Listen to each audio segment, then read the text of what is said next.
Kenapa kita percaya Yesus? Upah yang pertama dan yang terutama, kita punya hidup yang kekal. Makanya orang yang sudah percaya Yesus, sungguh-sungguh ikut Dia, nggak takut lagi dengan yang namanya kematian. Shalom. Bagaimana kabarnya hari ini? Walaupun lagi ada masalah luar biasa. Puji Tuhan, itulah umat yang berkemenangan. Kita bilang Tuhan luar biasa sekalipun kita lagi ada masalah. Saudara, ya tadi pagi saya sampaikan tentang hal mengikut Yesus ya. Bagaimana kita mengikut Tuhan itu bicara tentang penderitaan. Tadi pagi saya sampaikan ketika seorang Farisi ahli Taurat berkata, aku ingin mengikut engkau Yesus. Yesus gak ngomong gini, ayo nanti kamu akan diberkati. Nanti kamu akan mengalami kelimpahan. Nanti kamu akan gini. Dengan bersemangat ya, orang Farisi ahli Taurat ini berkata, aku mau ikut kemana saja engkau pergi. Tapi seperti disiram oleh air es satu ember. Tuhan tuh bilang gini, kamu mau ikut aku? Serigala punya liang, burung punya sarang, tapi aku tidak punya tempat untuk meletakkan kepala. Artinya apa? Tuhan sedang berkata, kamu mau ikut aku? Kamu siap menghadapi ketidaknyamanan? Mengikut Tuhan itu tidak enak. Ada daging yang harus dikoyakkan, ada kesombongan yang harus ditaklukkan, ada harga diri yang harus dibuang. Baru kita bisa berkata, aku hidup tapi bukan aku lagi, Yesus yang hidup di dalamku. Hari ini, pagi ini saudara, saya ingin sampaikan tentang sesuatu hal ya, tentang upah mengikuti Yesus ya. Nanti saudara bisa dengar khotbah yang tadi pagi ya, nanti baru kita sambung yang kedua ini. Upah mengikuti Yesus. Siapa yang mau dapat upah? Angkat tangan. Itulah orang Kristen. Kalau ditanya mau dapat upah, semua langsung ya, karena yang namanya upah itu pasti enak ya. Semua orang tentu pengen dapat upah. Dan untuk apa kita ikut Yesus kalau nggak ada upah? Pulang saja, nggak usah ke gereja, nggak usah percaya.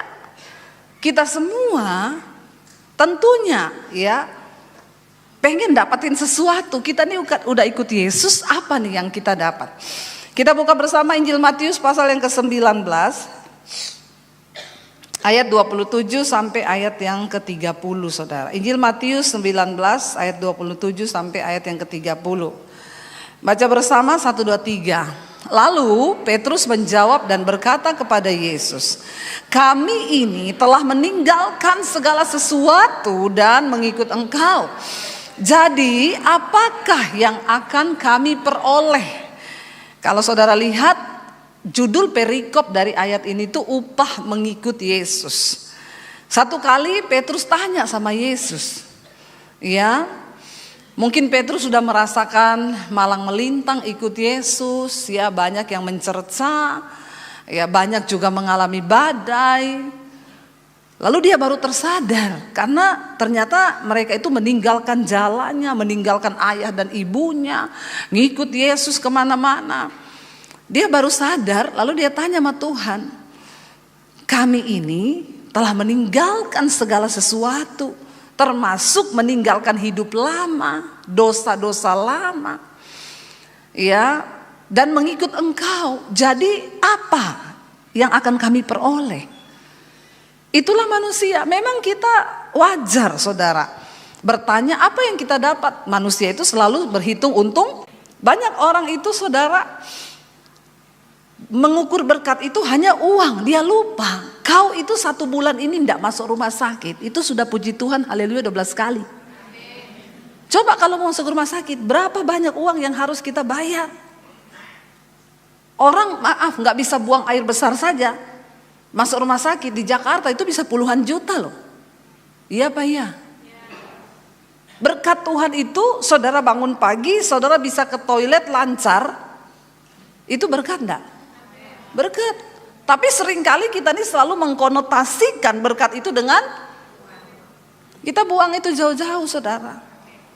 anakmu sehat, ya, usahamu sehat. Banyak orang itu gini saudara, ya, selalu berpikir ikut Yesus itu uang, berkat itu uang.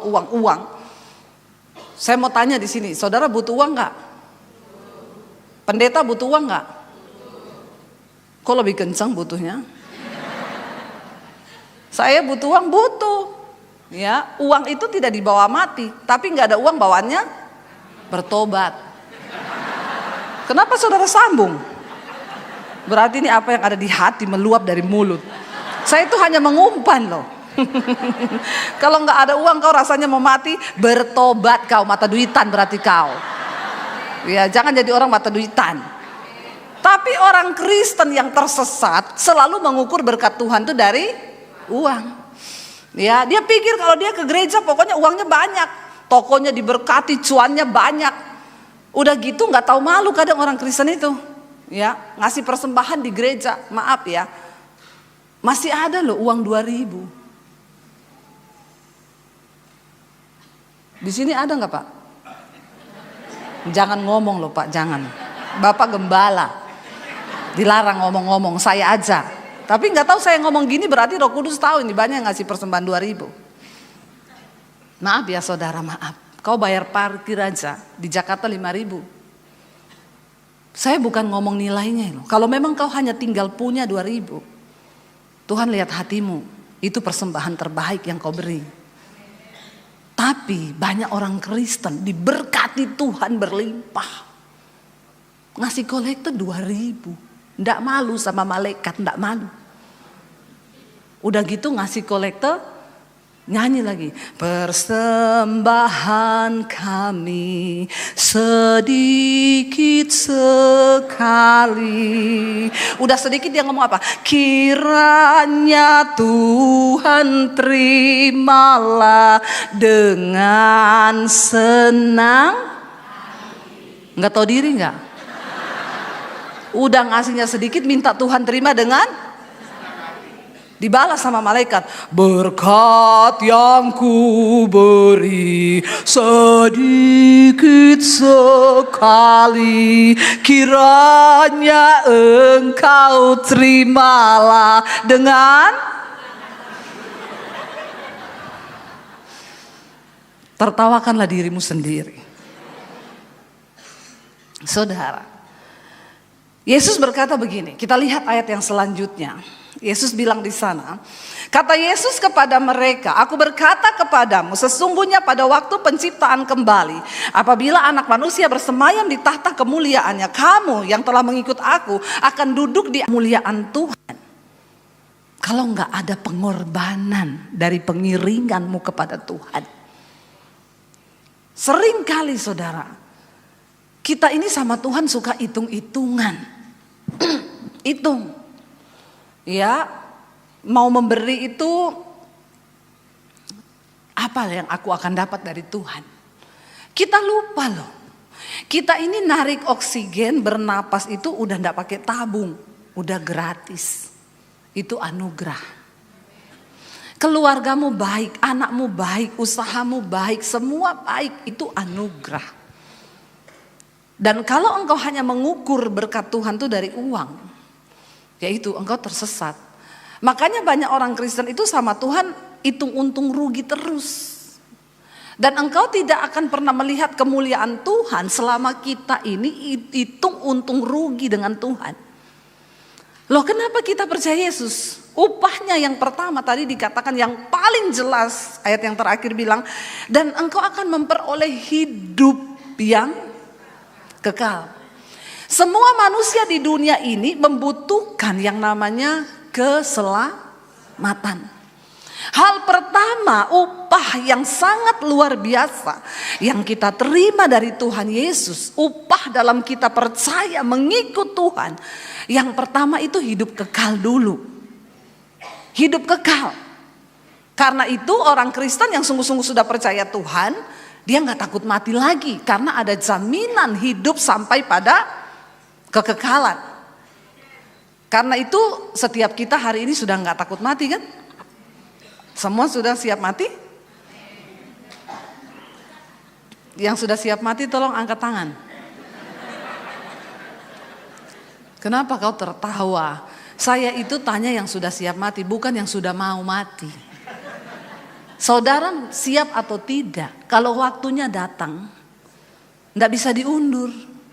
Jadi daripada kau tidak siap, lebih baik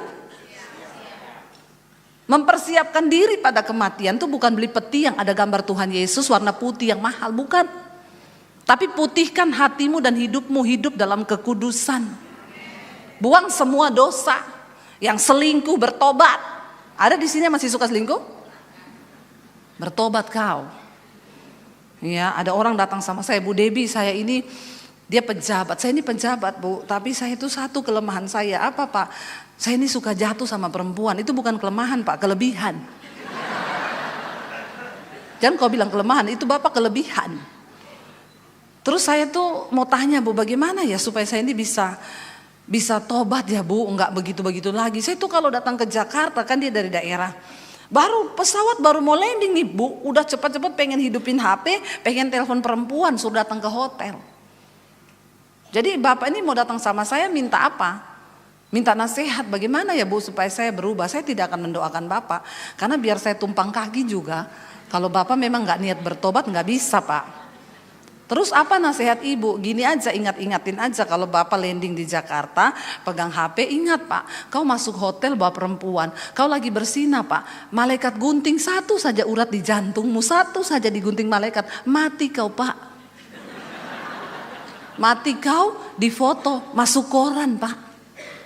Jadi Bapak pilih sekarang masuk surga, masuk neraka atau masuk koran? Dia langsung ini, oh Tuhan Yesus. Aduh Ibu, kok menakutkan ya, Bu, nasihatnya. Iya, karena kan Bapak udah tahu firman ya. Kita nggak usah lagi kasih nasihat-nasihat yang menghibur. Ya, Pak Gembala ya. Kalau ada jemaat gitu ngomong aja, Pak, mati kau, jantungmu digunting satu. Langsung, Pak, itu jemaatmu kepahitan sama Bapak. Pasti dia keluar dari gereja ini. Dia keluar pasti dia ngomong, apa itu gembala mulutnya kayak begitu. Memang serba salah menghadapi orang Kristen ini. Ya, makanya memang ada kayak saya begini, Bu, puji Tuhan saya ini bukan gembala. Saudara tersinggung, terserah, emang gue pikirin. Mau tersinggung aja, nggak mau dengar khotbah saya silakan. Ya, yang belum subscribe channel YouTube saya.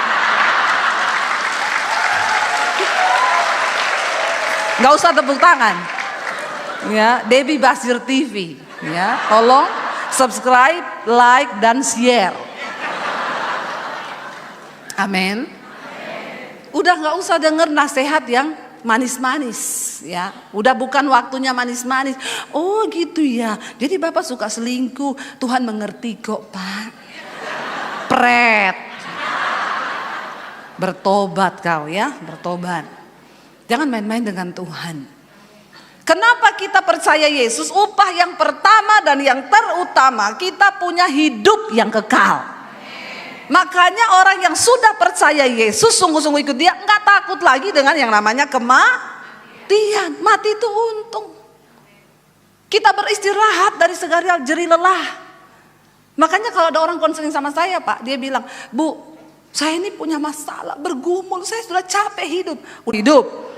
Hadapi masalahmu, amin. Jadi gitu, kita nih hadapi jemaat harus pinter-pinter loh, Pak. Pakai ayat saja, pakai ayat. Nggak usah pakai yang lain. Saudara, ikut Yesus nomor satu upahnya hidup kekal. Tidak ada satupun tokoh agama yang berkata, akulah jalan kehidupan dan kebenaran. Tidak ada seorang pun sampai kepada Bapa kalau tidak melalui Yesus. Dia adalah juru selamat bagi manusia. Ada jaminan kehidupan kekal kepada orang yang percaya kepada Yesus. Yang kedua, saudara, baru untuk yang di dunia ini. Jelas sekali tadi kita baca di sana Yesus berkata, kalau engkau sudah meninggalkan ayahmu, ibumu, rumahmu, ladangmu, hartamu, semuanya tidak berarti lagi karena Yesus, baru engkau bisa memperoleh lipat kali ganda. Tapi banyak orang Kristen gitu. Dia pelit setengah mati tapi berharap dapat lipat kali. Pret enggak?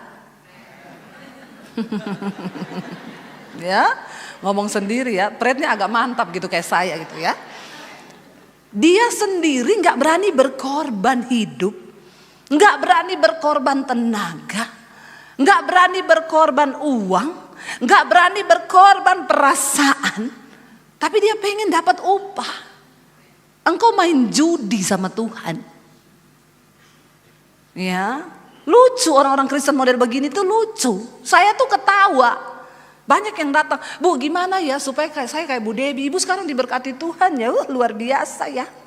Kau mau proses yang kayak saya hadapi, mau diusir dari keluarga, tinggalin rumah, tinggalin semuanya dengan air mata bercucuran. Tapi saya bilang, pergi dari rumah ini kalau kau mau ikut Yesus, jangan bawa ijazahmu. Yang kasih sekolah kau itu saya, kata papi saya.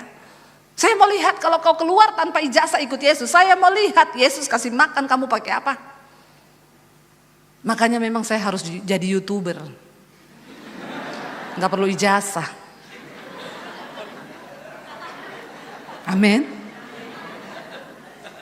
Saudara, ada upah. Saya mau tanya, kalau Tuhan yang berjanji, dia bohong gak dengan janjinya? Dan hari ini dalam nama Tuhan Yesus saya bersaksi kepada saudara, semua yang ditulis dalam janji ini saya sudah mengalami. Saya bersaksi janji Tuhan itu ya dan amin. Tepuk tangan buat Tuhan. Tapi Tuhan sedang mencari hari-hari ini orang-orang yang layak, sebab Tuhan itu ingin memberkati kita sesuai dengan apa yang ditulis di firman. Dia tidak bisa menyangkali firman-Nya. Dan dia melihat hatimu saudara, bagaimana engkau tuh mau berkorban. Ya, kita hidup ini bukan hanya sekedar hidup loh. Saudara, jangan engkau berpikir aku ini hidup hanya sekedar hidup. Makanya banyak orang itu berusaha supaya umurnya panjang. Dia berusaha pokoknya dia itu mau melakukan apa aja biar aku ini umur panjang. Maaf saudara, hidup mati kita itu di tangan Tuhan. Biarkan Tuhan menemukan alasan untuk memberkati hidupmu, memperpanjang umurmu. Karena engkau hidup menjadi berkat bagi banyak orang. Udah hidupnya jadi batu sandungan, pelit, kikir, minta umur panjang lagi. Ya, saudara, bagaimana supaya Tuhan memberkati janjinya? Ya kita harus melakukan firman. Jangan ada seorang pun yang merasa sombong di sini. Saya selalu berkata begini, jangan sombong kalau hari ini engkau merasa engkau masih muda. Karena syarat untuk mati itu bukan harus tua. Jangan sombong kalau hari ini engkau merasa engkau sehat. Wah, kolesterolku normal, asam urat normal. Ya, semuanya normal saya Bu, enggak ada sakit. Jangan sombong. Karena syarat untuk mati tidak harus sakit. Banyak orang lagi sehat, dipanggil. Saya selalu berkata, engkau hidup sehat itu baik saudara. Saudara nge-gym, olahraga, minum vitamin bagus. Tapi itu bukan untuk memperpanjang umur. Itu hanya untuk engkau hidup sehat. Karena hidup sakit-sakitan juga jadi batu sandungan. Kita hidup sehat, jaga makan. Ya, makan yang benar itu untuk hidup sehat. Saya bilang, saya dan suami sekarang ini lagi merubah lifestyle kami, cara hidup kami, pola hidup. Kalau dulu makan nasi 2, ya 1-1, kadang 1,5. Sekarang kami bertobat, 1 nasi bagi 2. Kadang-kadang nggak pakai nasi. Ya, dulu kalau parkir cari yang deket, sekarang parkir cari yang jauh biar jalan agak jauh. Ya, ada lift naik tangga aja, tapi kalau di hotel lantai 21 ya naik lift saya. Jangan saudara suruh naik tangga ya. Nanti urat saya ya kram semua. Jadi kita mulai merubah pola hidup kita. Kenapa? Kami ini kepengen menguruskan badan sedikit. Bukan supaya umur panjang, bukan. Karena hidup ini sudah berat. Ya. Kalau badanmu berat semakin berat pergumulan hidupmu nak. Jadi turun-turunkanlah badan. Sehat dia. Makannya sehat, matinya ketiban alat berat. Lo bener.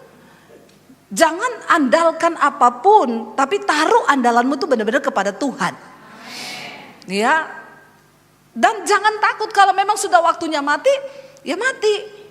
Saya bersyukur sekarang orang-orang yang mendengarkan khotbah-khotbah saya setiap malam ikut mesbah doa, pagi ikut mesbah syukur, mereka tuh sekarang mengerti. Jadi mereka kena cancer, mereka kena ini, telepon saya, Bu, terima kasih khotbahnya, saya kena cancer, Bu. Tapi saya berserah sama Tuhan, kalau sudah waktunya mati ya sudah saya mati. Tapi kalau belum ya Tuhan beri saya umur panjang. Gitu aja hidup ini. Amin. Tapi kenapa bisa begitu? Karena kita yakin di dalam Yesus itu ada hidup yang kekal. Saya pernah saudara tidur nyenyak banget, enak banget, indah banget seperti di Padang. Terus tiba-tiba ada suara yang bilang gini, kalau kamu terusin tidurmu ini kamu mati loh. Saya gak pengen bangun loh, karena enak banget. Tapi saya ingat anak saya masih kecil, nanti suami saya kawin lagi, langsung saya bangun. Bangun saya, bangun. Gue bangun, ingat suami mau kawin lagi, bangun langsung saya. Ya, tapi benar itu indah. Dan memang benar Alkitab bilang orang mati itu dia beristirahat dari jerih lelahnya di dunia ini. Makanya kalau ada masalah jangan coba-coba mengeluh, capek Tuhan, dipanggil nanti kau. Di absen sama malaikat, Tuhan bilang capek dia, panggil pulang. Mau dipanggil pulang cepat. Makanya jangan terlalu banyak mengeluh, nggak usah bersungut-sungut. Ada masalah hadapi, mengucap syukur, jalani semuanya, jalani proses tanpa protes. Amin. Jalani dengan Tuhan. Yang pertama itu hidup kekal, saudara. Ya, yang kedua baru Tuhan tambahkan berkat-berkat materi itu. Tapi ketika engkau juga rela berkorban, meninggalkan ayahmu, ibumu, ladangmu, rumahmu, ini semua hal-hal berharga loh di dunia. Keluarga, orang tua, itu kan berharga bagi kita. Ketika sikap hatimu tidak mencintai sesuatu melebihi mencintai Tuhan, dia tahu hatimu, saudara. Banyak orang berkata begini, saya tuh mau Bu menjadi berkat Bu, tapi kan saya sekarang ini aja uang saya pas-pasan. Saudara, persembahan terbesar yang dicatat di Alkitab bukan dari orang kaya, tapi dari seorang janda miskin. Kenapa dikatakan itu persembahan terbesar? Bukan jumlahnya, tapi sikap. Karena Tuhan itu melihat hati. Kalau engkau pelit, enggak mungkin engkau itu bisa mengalami berkat dan terobosan dalam hal keuangan. Maaf ya, pelit kau, pelit enggak. Tuhan enggak ada alasan untuk memberkati kau. Dikasih duit, dia punya slogan gini, sekali masuk kantong, dalam nama Yesus tidak boleh keluar-keluar lagi. Wes sudah jauh, harapan jauh. Ya, bahkan ada orang-orang yang hidup terkutuk. Dia tuh enggak dapat karunia untuk menikmati. Tidak dapat karunia. Saya belajar, saudara. Saya tuh bersyukur hari ini kami sangat diberkati Tuhan. Ya, sangat diberkati Tuhan. Kami belajar, saya tuh menabur bukan ketika saya sudah kaya. Dari kami pas-pasan kami belajar menabur. Saya ingat saya tinggal punya uang 50.000. Pensi pasti. Dibuka sama suami saya. Tidak lama suami saya masuk. Ada penjual soto dekat gereja. Kenapa? Mau pinjam uang. Dan dia bukan orang Kristen, dia agama seberang. Saya tanya, pinjam berapa? 50.000. Saya bilang uang kita tinggal 50.000. Kenapa juga dia pinjam pas? Mbok yo pinjam separuh bagi dua ya. Saya tanya pinjam buat apa? Anaknya demam. Kata suami saya gini, aku terserah kamu, kan kamu yang lebih peka sama Tuhan. Kalau kamu bilang kasih, kasih. Kalau kamu bilang jangan, ya jangan. Dia juga menaruh imannya kepada saya. Saya bilang nanti kalau besok gak ada duit, dia salahin saya lagi. Siapa suruh kau kasih kemarin? Jadi saya tuh bingung. Saya hanya berdoa, Tuhan, apa yang harus saya putuskan? Karena kami juga harus berhikmat. Besok anak saya susunya habis. Firman Tuhan berbicara, kesusahan sehari cukup untuk sehari. Sebab besok ada kesusahannya sendiri. Tapi ayat ini tidak berlaku ketika kau gajian. Terus kau pergi ke mall. Terus kau belanja, kau bilang kesusahan sehari, cukup untuk sehari. Itu bodoh. Nanti kau kesulitan uang. Tuhan bilang syukur. Akhirnya saya bilang sama suami, kasih aja. Saya bilang yang pertama, gini saya. Dikasih dia pulang nih. Dia bilang nanti saya ganti minggu depan. Suami saya bilang enggak usah diganti Pak. Kalau engkau sudah memberi, jangan kau harap balas. Ya, kasih. Jangan kau harap ganti. Kalau hatimu enggak sampai untuk memberi, jangan kau kasih. Daripada kau berdosa. Banyak orang Kristen ngasih pinjaman, dia nagihnya di Facebook, di Instagram. Nyinggung. Ya, gaya selangit, utang enggak bayar. Bayar dulu utangmu. Kau berdosa, kau tidak terima apa-apa, upahmu tidak ada di hadapan Tuhan. Alkitab bilang kalau kau beri, jangan harap kembali. Makanya beri sesuai takaran imanmu. Orang pinjam 10 juta, kau tidak bisa kasih 10 juta. Wah ini kalau dia tidak ganti, saya jadi berdosa nih. Kasih aja sekerelaanmu. Saya tidak bisa kasih kamu 10 juta. Jangan bilang gak ada duit. Bilang aja saya enggak bisa ngasih kamu 10 juta. Tapi saya kasih 2 juta, enggak usah ganti, ambil aja. Kalau memang dia benar-benar butuh. Tapi kalau imanmu nyampe 10 juta ya kasih. Maka kau akan diberkati. Saudara waktu itu saya bilang sama suami, pertama ya dia tuh penjual soto dekat gereja kita. Yang lebih kaya dari saya dan suami itu banyak. Kami ini cuma naik motor ke gereja waktu itu. Kita pelayanan naik motor, kadang bonceng 5, anak saya 3 tuh. Iya, saya ngalami saudara. Yang pertama saya bilang sama suami saya, kenapa dia datang sama kita loh? Kenapa dia nggak datang sama yang lebih kaya, yang naik mobil? Saudara, kalau ada orang minta tolong padamu bersyukur, berarti tampangmu itu masih tampang malaikat. Amin. Coba kau kira-kira ya, kalau 1 bulan ini kau nggak pernah ada orang minta tolong, kau berkaca lah, mungkin sudah ada tanduk 2 di kepalamu. Orang udah lihat kau kayak setan. Makanya dia gak berani minta tolong sama kau. Loh bener itu anugerah. Kalau ada orang masih datang minta tolong sama kita tuh anugerah saudara. Saya bilang sama suami itu anugerah loh saya. Dia datang sama kita. Ya. Habis itu ya sudah kita kasih. Besoknya. Tapi Tuhan melihat dari sorga. Tidak ada satupun yang tidak dilihat Tuhan. Waktu hatimu tulus, waktu engkau memberi dengan sukacita. Saya belajar dari kami masih miskin cuma punya 50.000. Besoknya suami saya ada pelayanan. Dulu suami saya sering diundang main keyboard kalau ada persekutuan. Saya bilang sama suami saya, aku ini udah gak punya duit, bengong di rumah, nanti banyak dosa. Aku tak ikut kamu pelayanan ya. Iya yuk ikut aja daripada bengong, lumayan juga makan gratis.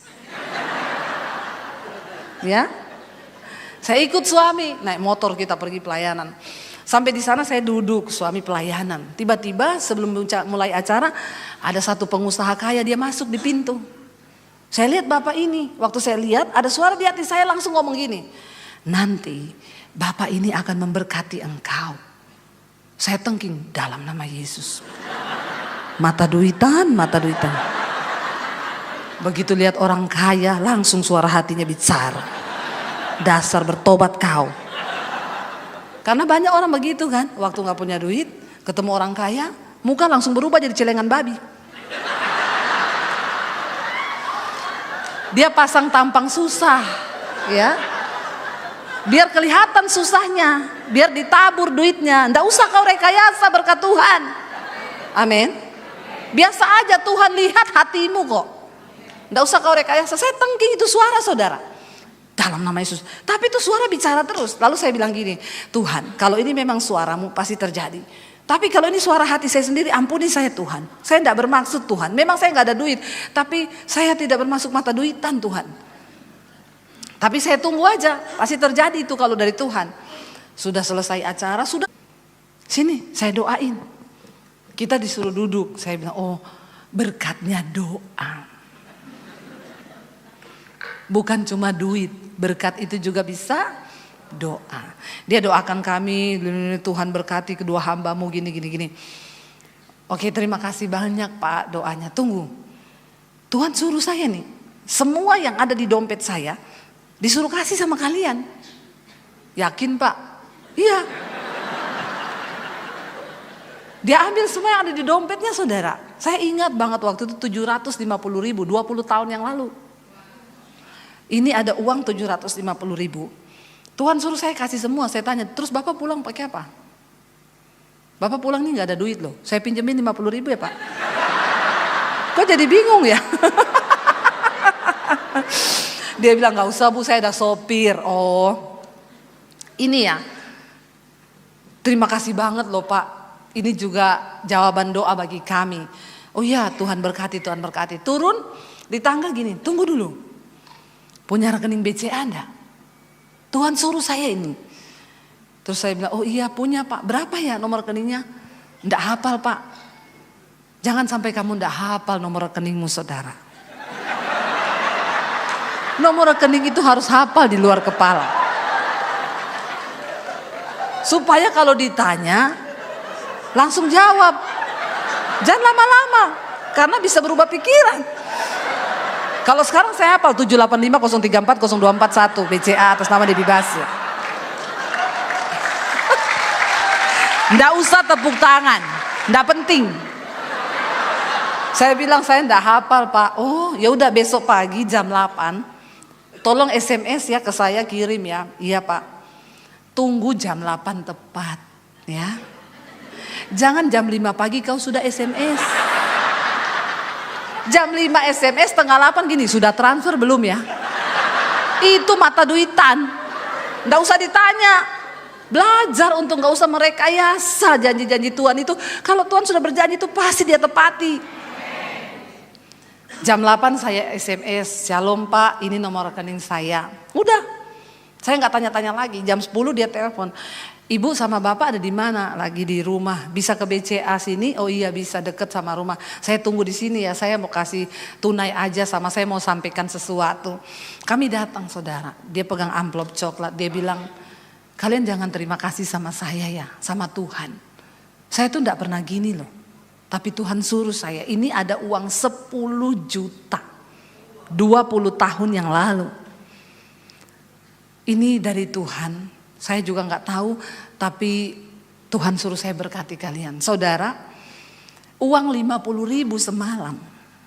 Besok jadi 10.750.000. Gini loh saudara, saya bukan mau ngajari saudara tuh berjudi, enggak. Tapi Tuhan itu melihat hati, janjinya. Waktu engkau itu sayang dengan uang, Tuhan itu kan melatih kita dari hal-hal yang kecil. Tuhan berkata, saat engkau menolong orang yang kesusahan, saat menolong mereka yang lemah, itu sama dengan engkau lakukan bagiku.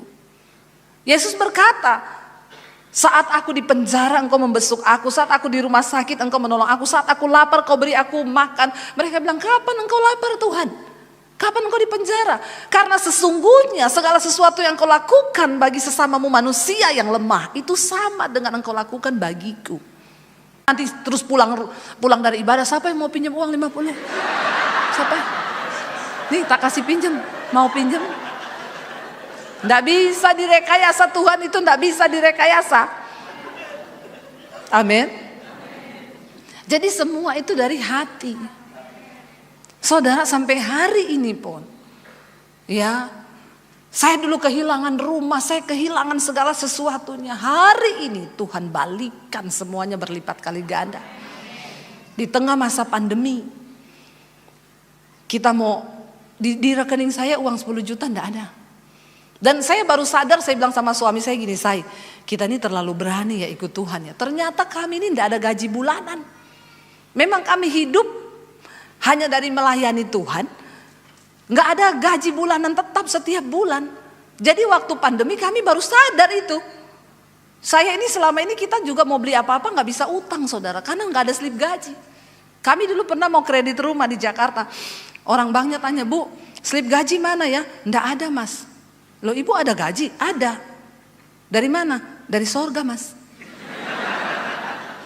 Enggak Bu, jadi gini Bu, saya butuh slip gaji untuk pengajuan kredit Ibu. Lah slipnya tuh dengan iman Mas.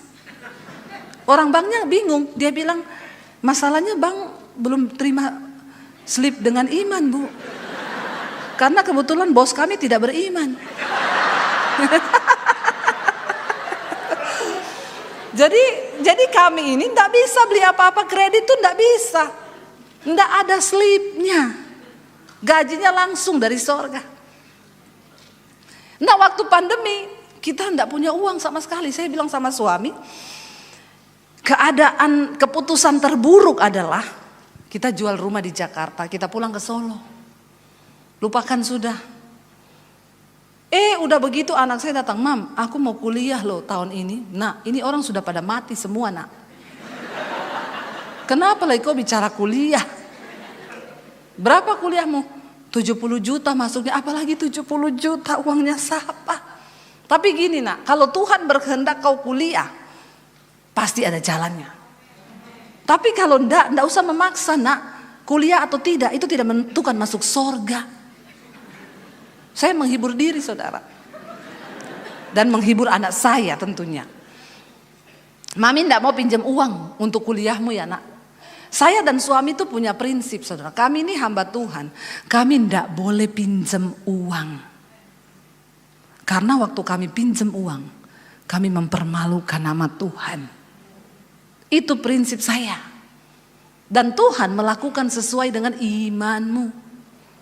Di tengah masa pandemi tiba-tiba lockdown, semua nggak bisa kemana-mana. Saya bilang sama suami, saya mau melukis. Suami saya bilang, hah mau melukis? Aku nikah sama kamu 20 tahun lebih ya. Aku nggak pernah lihat kau gambar-gambar.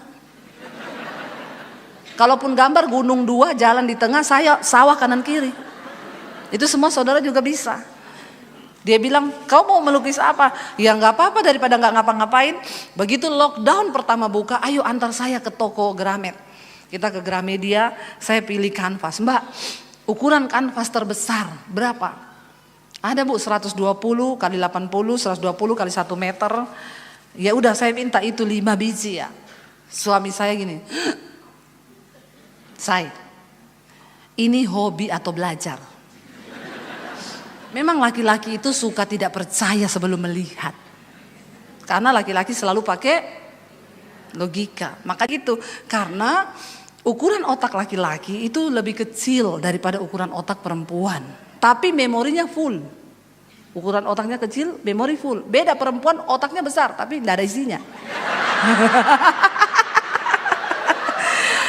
Tunggu dulu, dengar jawabannya, dengar.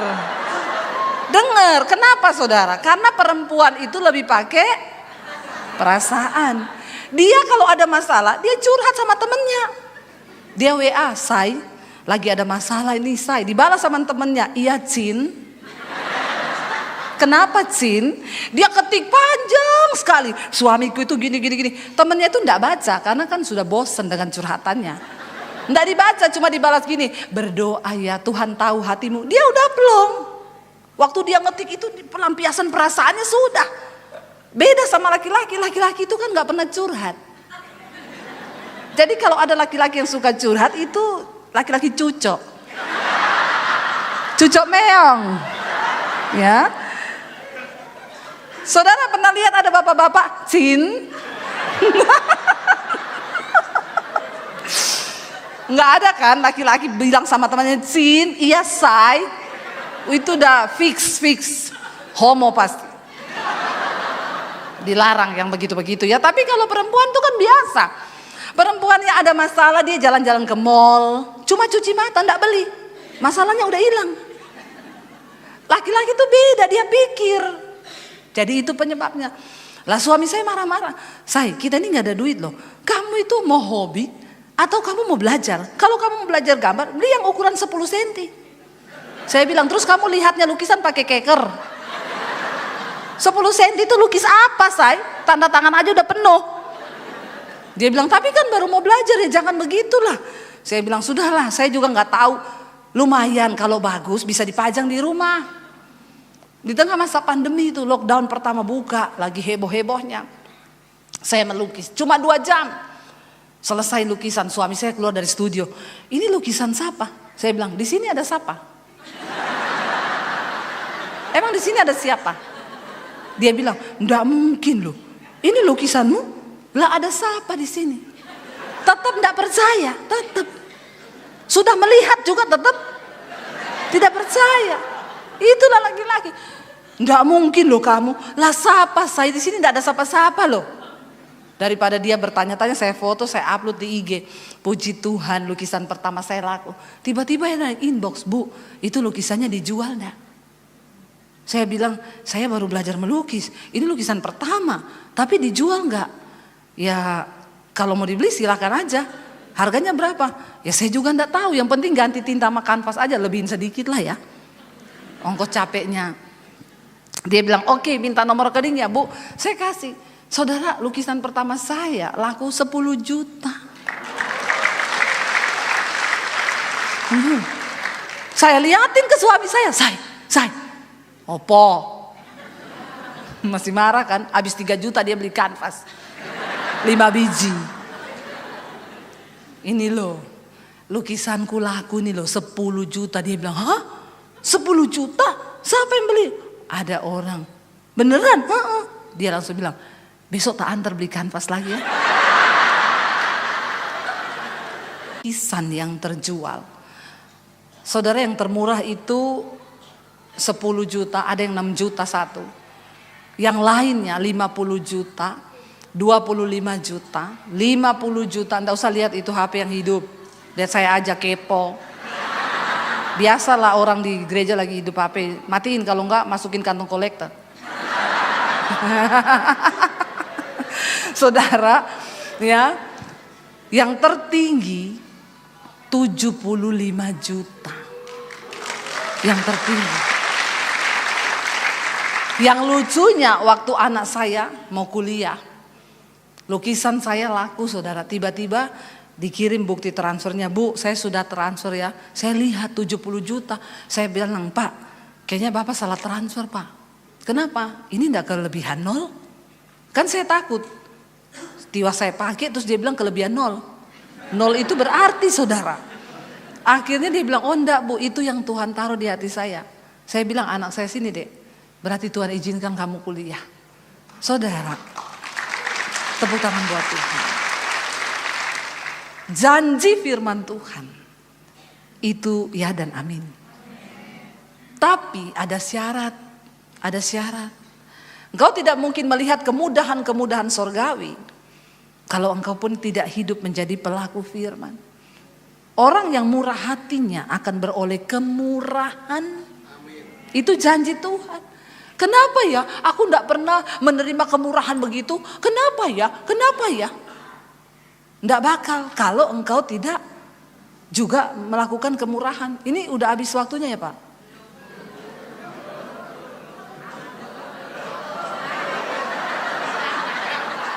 Sampai jam berapa?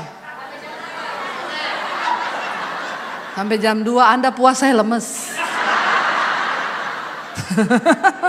Nanti kita lanjut sore ya. Ada kesaksian, banyak kesaksian saya itu bagaimana Tuhan itu. Wah, dahsyat deh.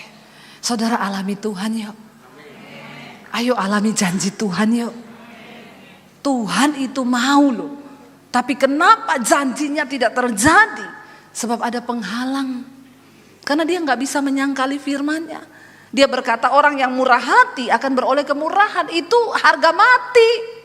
Nggak bisa saudara tawar. Saudara pelit tapi saudara berharap kemurahan. Nggak bisa. Nggak bisa, Tuhan tuh nggak bisa mengingkari apa yang sudah ditulis. Jadi kalau engkau mau mengalami janji Tuhan, upah mengikuti Yesus. Hari ini saya melihat itu semua Tuhan genapi, saudara. Tuhan genapi begitu luar biasa. Kami hanya tiap hari cuma wow. Di tengah masa pandemi akhirnya kami gak jadi jual rumah. Gak jadi jual rumah. Channel YouTube saya di tengah masa pandemi bertambah satu hari itu 1000 subscribe. Sehari. Padahal YouTube bilang kalau ada orang seminggu itu tambah 1000 tuh hacker. Saya punya di hacker malaikat. Hari ini 700.000 lebih subscribe-nya. Saya berdoa tahun ini 1 juta. Saudara, Bukan itu yang menggembirakan saya. Saya mendengar orang-orang hidupnya dipulihkan. Yang mau cerai gak jadi cerai. Orang-orang yang akhirnya dulunya sudah gak beriman sekarang percaya. Orang-orang yang jatuh dalam dosa sekarang bertobat. Itu yang menggembirakan. Jadikan hidupmu itu menjadi dampak ketika engkau melakukan firman Tuhan.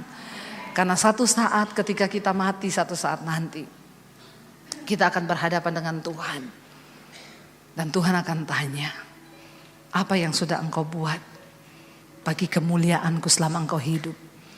Tuhan tidak akan tanya hartamu, dia tidak tanya jumlah depositmu. Tapi dia tanya, apakah hidupmu sudah berdampak.